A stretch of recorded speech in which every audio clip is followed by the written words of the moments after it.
everyone, Dr. Rodman with Sports Chiropractic, and these videos are sometimes hard for me to do because I think of stuff while I'm working out, so I'm a little out of breath sometimes, so forgive me here. But anyways, I've had a stiff ankle for a little bit, and it's really hard to self-mobilize it. Sometimes it's not just the muscles that are tight, but it could be the joint.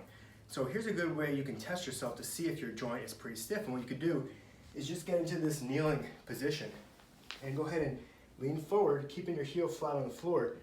Your knee should go in front of your toes, right, without your heel lifting up off the floor.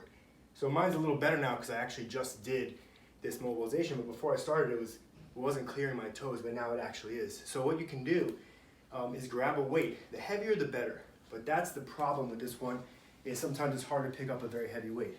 But for us, this is about 90 pounds. And what I like to do is just get into this sitting position here, put it on my knee, and then start to lean forward. And it's kind of putting that downward force through my ankle joint while I'm stretching it. So it's stretching my gastroc, my soleus, mostly the soleus and the Achilles, but also it's mobilizing the front of that ankle joint. So what I usually do is I'll kind of like ease into the position for about a minute, and I may put the weight a little further on the inside or the outside, just kind of feeling where it's stiff. But I like to just stay there, and as I start to feel it loosen up, then maybe I'll go a little further.